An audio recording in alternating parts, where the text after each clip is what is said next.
The small research ship Gentle Current floated helplessly in the dark space between two distant stars. Its smooth, pearl-white hull was cracked in several places, and thin streams of glowing blue gas leaked out into the cold void. Inside the ship, Captain Vell pressed his webbed hand against the control panel and watched the numbers on his screen drop lower and lower.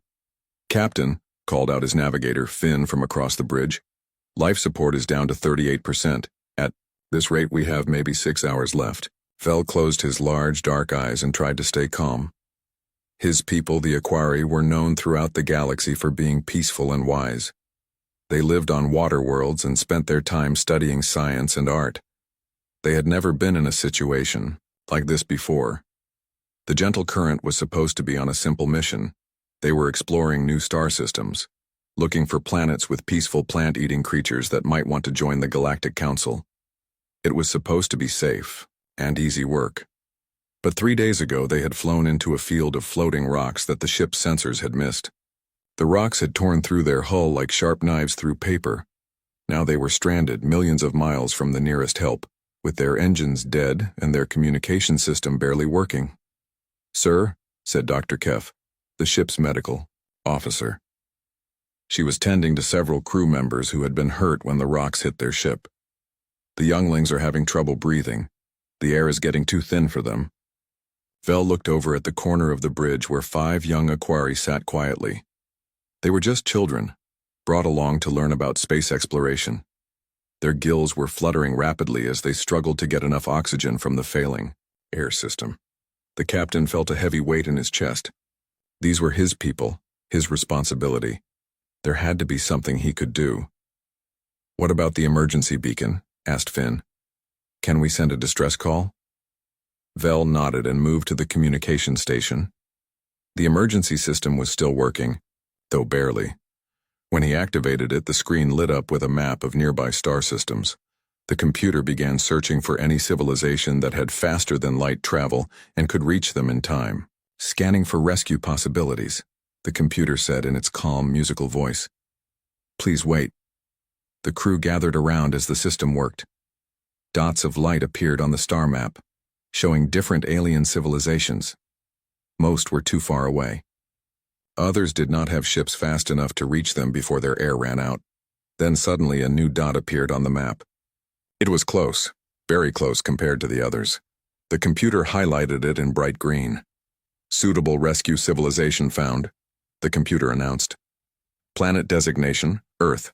Species, human. Technology level, advanced faster than light. Capability. Estimated travel time to rescue, 18 hours. Vell frowned as he looked at the information. "Earth? I have never heard of this planet. Finn, check the Council database." Finn's fingers moved quickly over his control panel. After a moment, his face went pale. "Captain, I found it, but there is a problem." "What kind of problem?" "The planet Earth is listed in the restricted files. It says here, extreme hazard, Deathworld classification, contact forbidden, species designated as highly dangerous." The bridge fell silent. Everyone knew what a Deathworld was, a planet so harsh and deadly that any species that evolved there would be savage and violent. The Galactic Council had strict rules about avoiding such worlds and the dangerous creatures that came from them. "But, Captain," Dr. Kef said softly, "look at their technology rating. It says they have advanced medical systems and rescue capabilities." Vell stared at the screen. The computer estimated that these humans could reach them in 18 hours, just in time to save his crew. But if they really were dangerous Deathworlders— He looked around the bridge at his dying crew. The younglings were getting weaker by the minute. Several of his officers were unconscious from lack of oxygen. They did not have 18 hours to debate this decision. "Maybe the database is wrong," Vell said, more to himself than to anyone else. "Any species advanced enough to travel between stars must be civilized. They must have learned to be peaceful, like all council members." Finn nodded hopefully. "Perhaps the classification is just old information, or maybe it is a mistake." Lai made his choice. With shaking hands, he activated the distress beacon and aimed it toward Earth. The message would travel faster than light, reaching the human homeworld in just a few minutes. He carefully composed their plea for help. Emergency transmission. To planet Earth. This is Captain Vell of the research vessel Gentle Current. We are stranded in space with critical life support failure. Our position is... He read off their coordinates. We have 43 crew members aboard, including 5 younglings. We are scientists and explorers.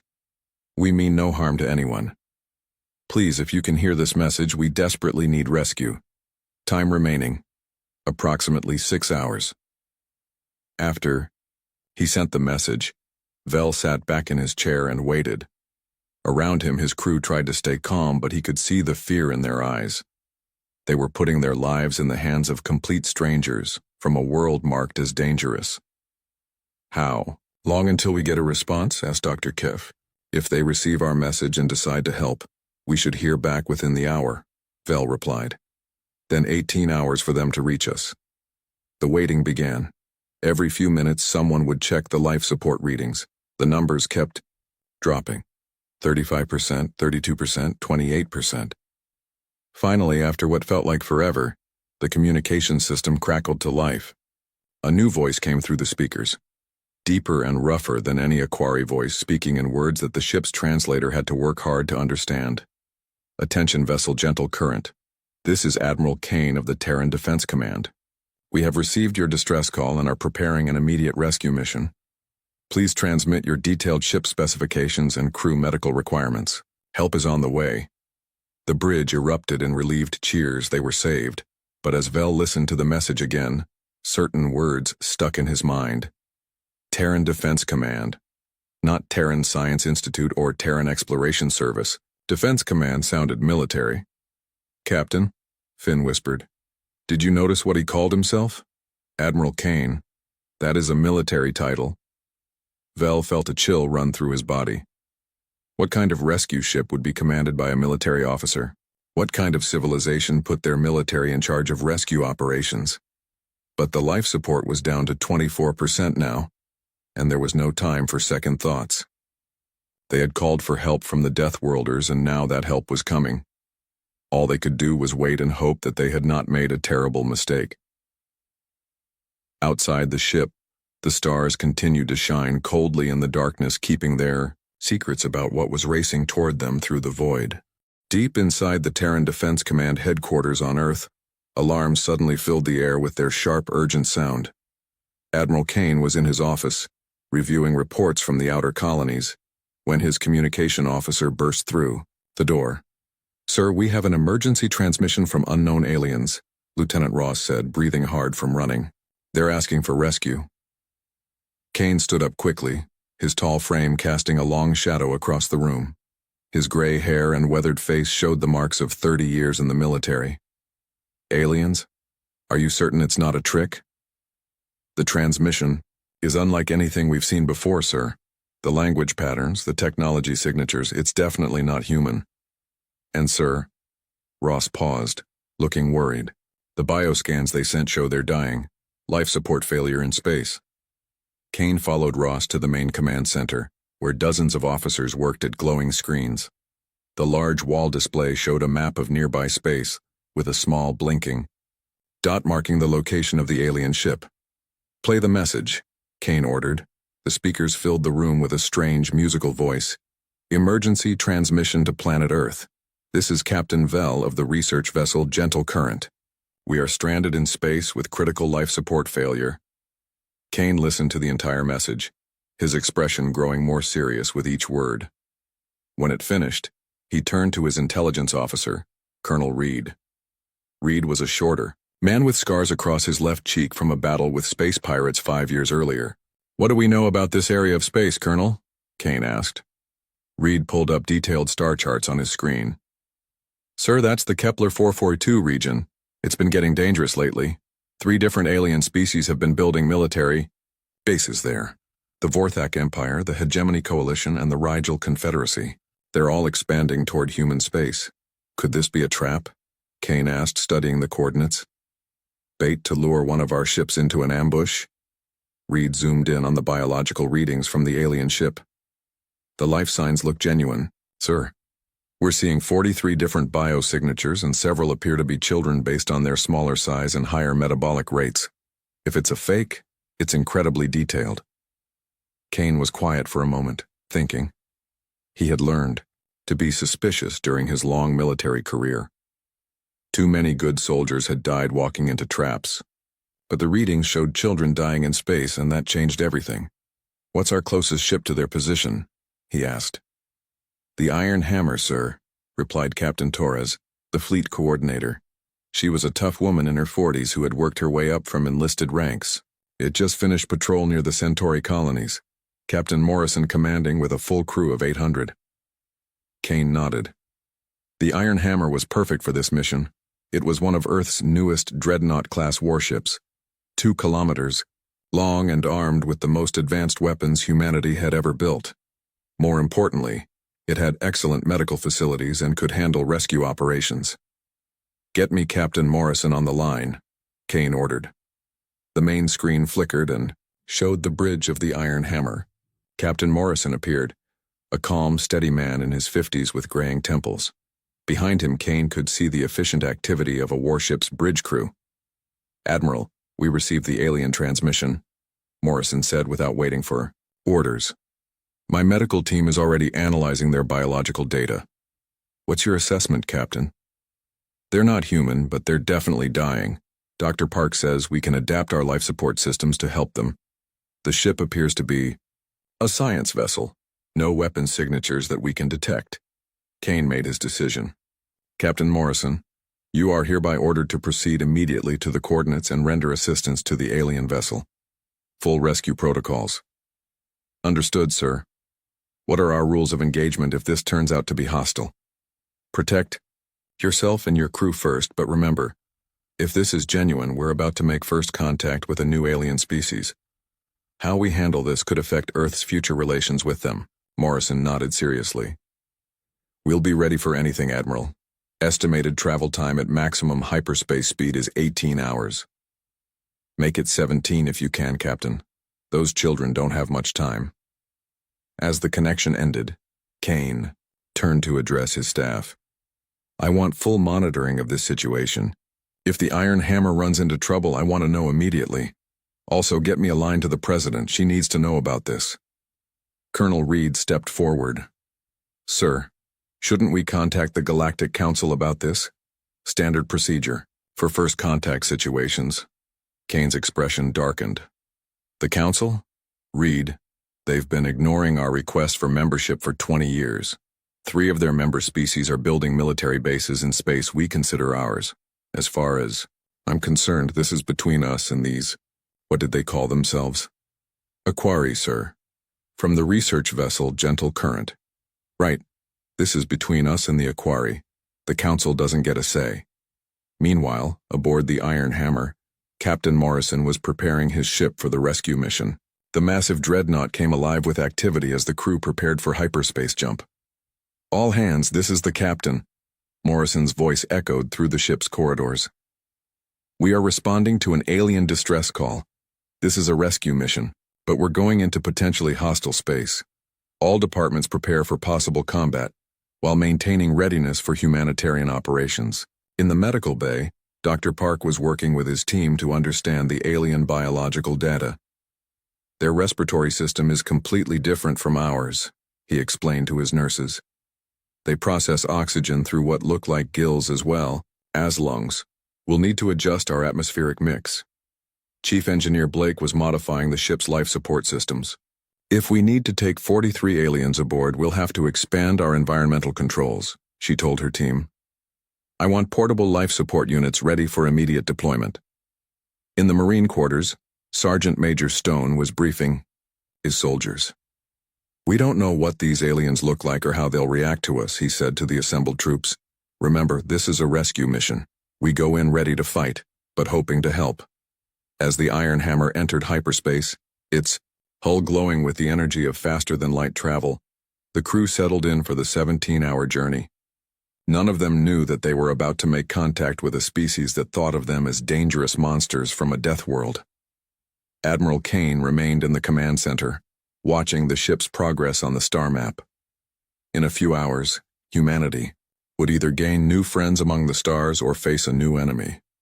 Either way, the galaxy was about to learn that humans did not abandon those who called for help, no matter who they were or where they came from. The countdown had begun. Aboard the Gentle Current, the situation was getting worse by the hour. Captain Vell watched the life support readings drop to 15%, while his crew grew weaker and weaker. The 5 younglings were barely conscious now, their small bodies struggling to breathe the thin air. "Captain," whispered Navigator Finn, his voice so weak it was hard to hear. "The humans. How much longer?" Vell checked his timer. 2 more hours. We just have to hold on for 2 more hours. Dr. Kef was moving slowly between the injured crew members, doing what she could with their failing medical equipment. Several. Aquari had already fallen unconscious. The ship felt like a tomb, quiet except for the labored breathing of the survivors. Suddenly, the ship's sensors began beeping with an urgent alarm. Vell forced himself to stand and stumbled to the navigation console. What he saw on the screen made his blood run cold. "By the deep waters," he gasped. "Finn, look at this." A massive object was approaching through hyperspace, something so large that the ship's computer was having trouble calculating its exact size. The energy readings were unlike anything in the Aquari database. What is that thing?" Finn asked, pulling himself up to see the display. Before Vell could answer, space itself seemed to tear open in front of them. A swirling vortex of light and energy appeared, growing larger and larger. Then, like a sea monster rising from the depths, the human ship emerged from hyperspace. The Iron Hammer was a nightmare made real. It was enormous, at least 40 times larger than the Gentle Current. Its hull was black as deep space, covered in armor plating that looked thick enough to stop asteroids. Rows of weapon emplacements jutted out from its sides like the spines of some deadly creature. Missile launchers, energy cannons, and devices that the Aquari sensors couldn't even identify covered every surface. The front of the ship was shaped like the head of a predator, with sensor arrays that looked like glowing red eyes. Along its sides, Vell could see the scars of battle, places where the armor had been damaged and repaired, telling stories of violent conflicts among the stars.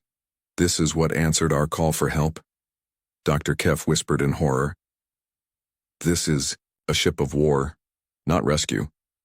The Iron Hammer moved closer, and now they could see smaller details that made it even more frightening. Gun turrets tracked their movement automatically. Launch bays stood ready to release fighter craft. The entire vessel hummed with barely contained power. Then the communication system crackled to life with a deep, rough voice that sent chills through every Aquari on the bridge. "Alien vessel Gentle Current, this is Admiral Kane of the Terran, Navy. We are responding to your distress call. Prepare to be boarded for rescue operations." The voice paused, and they could hear other humans talking in the background. Then the Admiral continued. "Do not make any sudden movements or attempt to activate any weapon systems. We are here to help, but we will defend ourselves if necessary." Captain Noy. Vell's hands shook as he reached for the communication controls. His people had called for rescue, but they had summoned something that looked more like death itself. Still, with his crew dying around him, he had no choice. "Human vessel," he said, trying to keep his voice steady. "This is Captain Vell. We have no weapons. We are a science ship. We surrender ourselves to your mercy." There was a long pause from the human ship. Then the Admiral's voice returned, but it sounded confused. "Surrender? Captain Vell, we're not here to conquer you. We received your distress call and came to rescue your crew. Do you need medical assistance?" Vell blinked in surprise. These warriors with their massive ship of destruction claimed they were here to help? It seemed impossible. In all the stories he had heard about Deathworld species, they were savage creatures who fought and killed without mercy. "Admiral Kane," Vell said carefully, "we are dying. Our life support has failed, and we have injured crew members. But your ship, it is built for war." Another pause. Then a different voice came over the radio, calmer, more gentle. "Captain Vell, this is Captain Morrison of the Iron Hammer. Yes, our ship is designed for combat, but we also carry full medical and rescue facilities. We have doctors, life support, equipment and everything needed to save your crew. May we come aboard to help you? Dr. Kef grabbed Vel's arm. Captain, the younglings don't have much time left. Whatever these humans are, we have to trust them. Vel looked around at his dying crew and made his decision. Captain Morrison, you have permission to board our vessel. Please, help us. Understood. Preparing rescue teams now. We'll have you and your crew safe in 30 minutes. The Iron Hammer moved closer and the Aquari could see airlocks opening along its side. Smaller craft began emerging. Sleek shuttles that looked fast and dangerous but also equipped with medical symbols and rescue equipment. As the first human shuttle approached their ship, the crew of the Gentle Current huddled together in fear. Through the viewports they could see figures in powered armor moving inside the shuttle. The humans looked huge and threatening, even in their rescue gear. They look like soldiers, Finn whispered. Because they are soldiers, Vel replied quietly. We called for help from a species of warriors. The docking clamps engaged with a loud clang that echoed through both ships. Then they heard the hiss of airlocks connecting and equalizing pressure.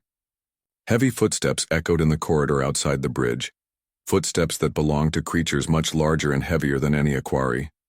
The bridge door slid open, and the first human stepped inside.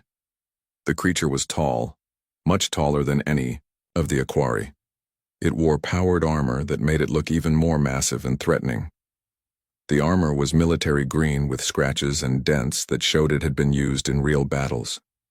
A helmet covered the human's face, with glowing displays, and sensor equipment that gave it an alien, robotic appearance. But then something unexpected happened. The human stopped just inside the doorway and slowly reached up to remove its helmet. As the helmet came off, the Aquari saw their first human face. It was the face of a female, with short brown hair and kind eyes. Her skin was pale, and there were small scars on her cheek that spoke of old injuries.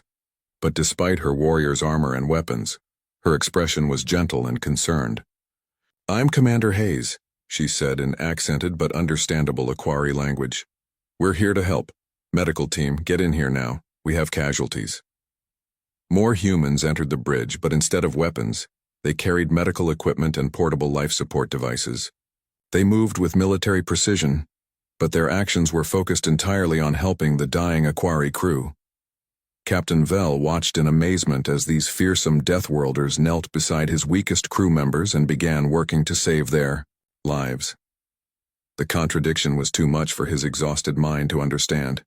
Warriors who came to heal, soldiers who came to rescue, Deathworlders who treated alien children with infinite care. What kind of species had they contacted? Commander Hayes looked around the bridge of the Gentle Current and quickly assessed the situation. The air was thin and stale, making it hard even for humans to breathe comfortably. The Aquari crew members were scattered around the room, some unconscious, others barely able to move. Medical Priority 1, she called into her radio. We need portable atmosphere generators and emergency medical kits. These people are in bad shape. Behind her, 4 more humans in powered armor entered the bridge. But unlike Hayes, they kept their helmets on and carried large medical cases instead of weapons. They moved with the same military precision, but their focus was entirely on the dying aliens. Dr. Park was the first to reach the younglings. He was a short, stocky man whose armor bore medical symbols instead of combat insignia. When he knelt beside the smallest Aquari child, his movements were surprisingly gentle for someone in such heavy equipment. Easy there, little one, he said, softly, even though the child couldn't understand his words. His tone was universally calming. He pulled out a scanner and began running it over the young Aquari's body. Captain Vel watched in fascination as the device beeped and displayed readings that Dr. Park somehow understood. The human doctor frowned at the results, then reached into his medical kit and pulled out a small breathing mask. This should help, Dr. Park said, carefully placing the mask over the child's gills and nose.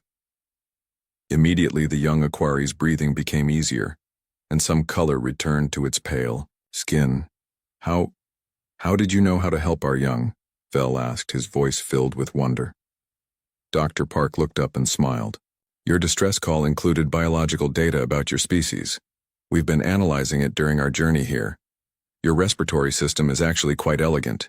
You can process oxygen through both gills and lungs simultaneously. We just had to adjust our equipment to match your needs." While Dr. Park worked on the children, the other medics spread out across the bridge. Sergeant Martinez, a tall woman with gentle hands, was helping Navigator Finn sit up and breathe from a portable oxygen unit. Another medic, Corporal Thompson, was carefully examining Dr. Keff's injuries from when the asteroids had damaged their ship. "Commander," called out one of the medics, "we need to get these people to our medical bay as soon as possible. Several of them have severe oxygen deprivation, and that injured officer has internal bleeding." Hayes nodded and activated her communication system. "Captain Morrison, we need immediate medical transport. The aliens are in worse shape than we thought." Morrison's voice came back clearly. "Understood, Commander. Medical shuttles are standing by. How many passengers?" Hayes did a quick count. 43 total, including 5 children. At least 12 need immediate intensive care. We're ready for them. Bring them home. As the human medics prepared the Aquari for transport, Captain Vell noticed something that amazed him. These warriors, who looked so frightening in their battle armor, were treating his crew with incredible care. When they lifted injured Aquari onto stretchers, their movements were precise and gentle. When they spoke to frightened crew members, their voices were calm and reassuring, even though the words were in a foreign language. Sergeant Martinez was helping one of the older Aquari crew members walk to the transport shuttle. The alien was weak and stumbling, but instead of becoming impatient, Martinez simply adjusted her pace and provided steady support. "Take your time," she said in broken Aquari, obviously having learned a few words during the journey.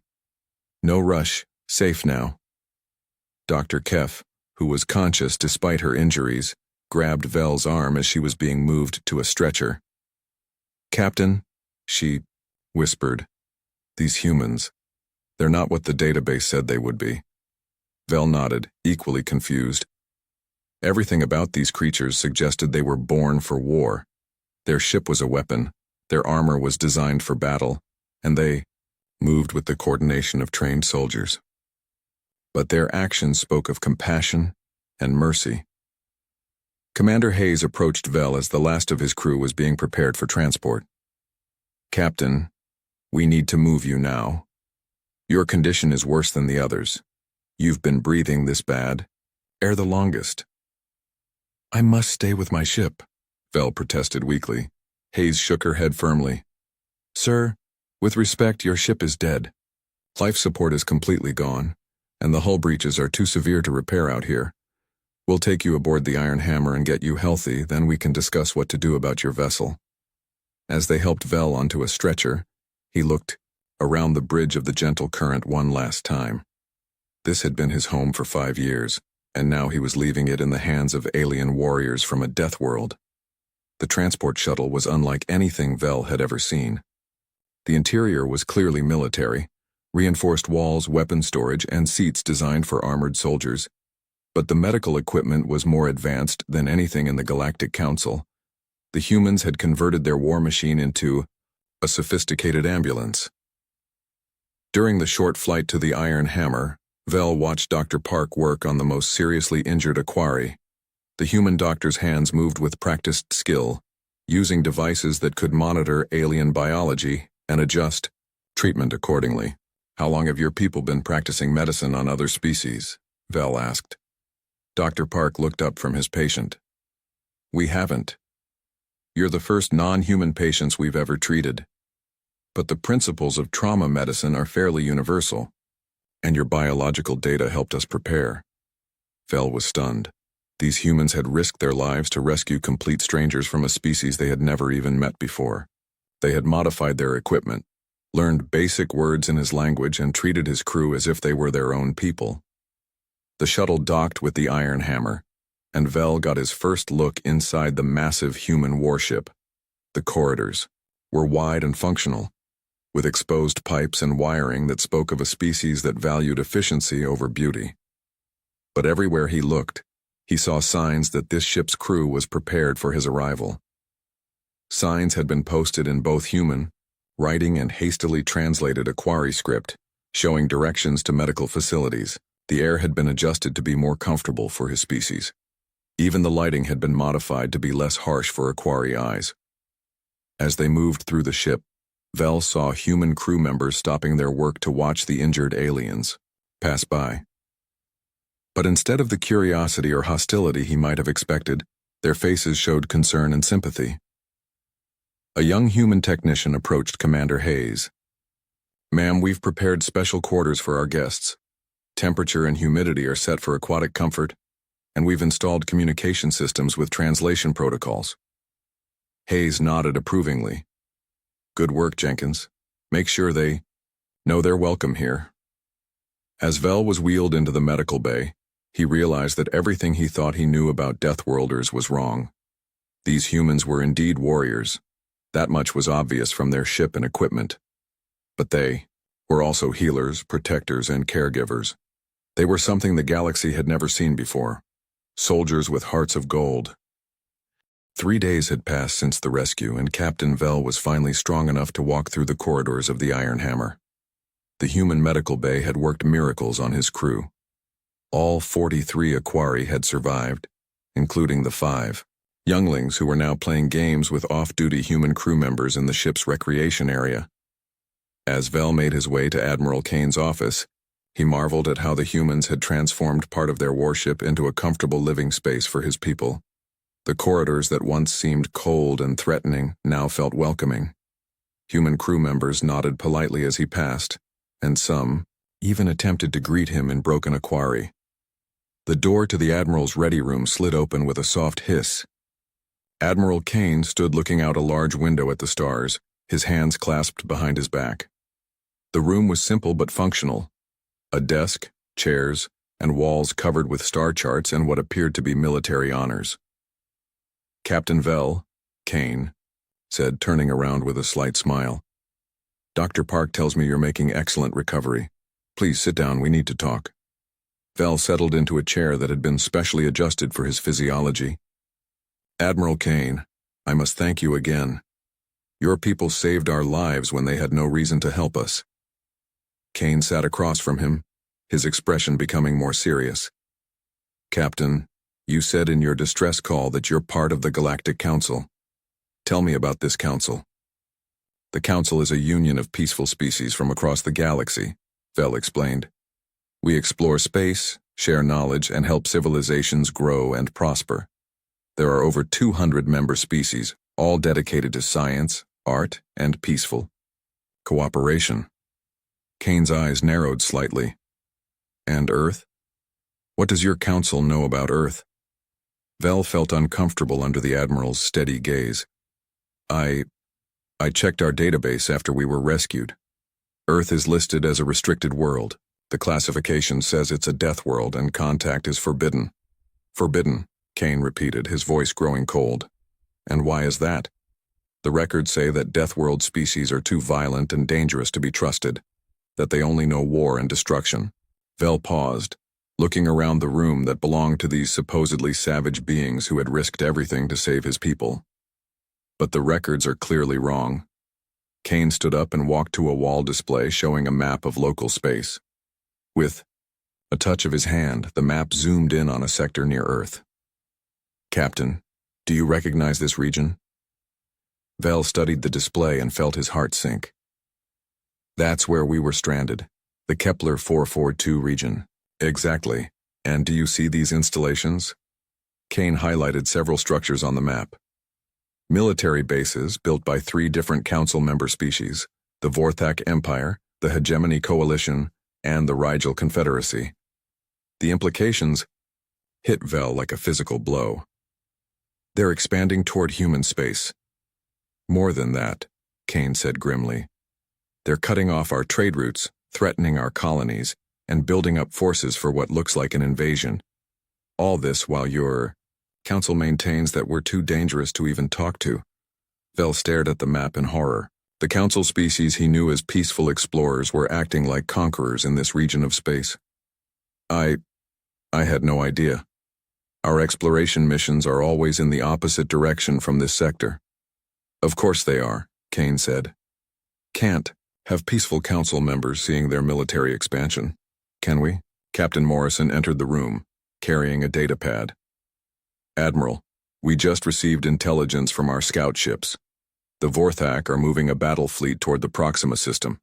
That's where we have 50,000 colonists. Kane nodded, grimly. How long until they arrive? 6 days, sir. Vel felt sick. The Proxima system wasn't far from where they had found him. If the Vorthak were moving a battle fleet there, it meant they were preparing for serious military action against human space. Admiral, Vel said quietly, there must be some mistake. The Council promotes peace. They would never approve of military aggression. Kane sat back down and looked directly at Vel. Captain, let me ask you something. In all your years with the Council, how many species have you encountered that evolved on harsh worlds? Planets with dangerous predators, extreme weather, or scarce resources? Vel thought about it and realized he couldn't name a single one. None. All Council species come from peaceful garden worlds with abundant resources. Exactly.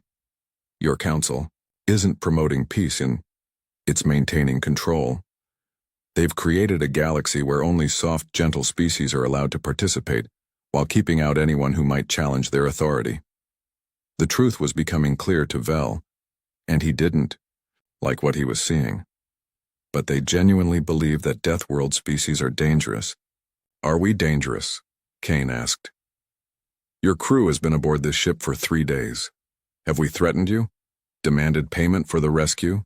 Tried to steal your technology or interrogate you for information? Vel shook his head. No. Your people have been nothing but kind to us. Captain Vel, Morrison interjected. Your younglings have been playing with our off-duty crew. Yesterday I saw Sergeant Martinez teaching them human games while they taught her Aquari songs. Does that sound like the behavior of savage warriors? Vel felt ashamed. Everything he had been taught about Deathworlders was not just wrong, it was deliberately misleading. What do you want from me? Kane leaned forward. We're taking you and your crew to Council Station Harmony. It's the nearest diplomatic outpost. You can return to your people and resume your life, but I want you to think about what you've seen here. The Council needs to know the truth about humans, Vel said slowly. Does it? Kane challenged. 3 Council species are about to attack our colonies. When you report back, will your superiors listen to your story about peaceful humans? Or will they assume we brainwashed you or threatened you into saying good things about us? The question hit Vel hard, because he already knew the answer. The Council bureaucrats would never believe that their fundamental assumptions about Deathworlders were wrong. They would assume he had been corrupted or coerced. There's something else, Morrison added. We intercepted communications from the Vorthak fleet. They're not just planning to attack our colonies. They're planning to frame us for attacking first. They want to make it look like the dangerous Deathworlders started a war. Vel felt the weight of terrible knowledge settling on his shoulders. The galaxy was about to see a conflict that would pit the peaceful Council against the supposedly savage humans. But he knew the truth. The humans weren't the aggressors. What can I do? He asked. Kane smiled, but it wasn't a happy expression. That's up to you, Captain. You can return to your people and tell them what you've seen. Maybe some of them will listen. Or you can stay silent and let events unfold as they will. Vel looked out the window at the stars. In 6 days, human colonists would face attack from a Council species fleet. The humans would defend themselves, and the Council would point to that defense as proof of their violent nature, unless someone who had seen the truth was willing to stand up and speak it. Admiral, Vel said finally, I think we need to make a stop before you take us to Council Station Harmony. Where? The Proxima system. I need to see what happens when the Vorthak arrive. I need to witness the truth with my own eyes so that when I testify before the Council, they cannot dismiss my words. Kane and Morrison exchanged glances. Then Kane nodded slowly. Very well, Captain. But understand, what you're about to see may be the beginning of a war that will reshape the galaxy. As the Iron Hammer changed course toward human space, Vel realized that his simple rescue mission had become something much larger. He was about to become the bridge between 2 very different views of what civilization should be. The stars held their secrets. But soon, The galaxy would learn that sometimes the greatest warriors make the greatest protectors.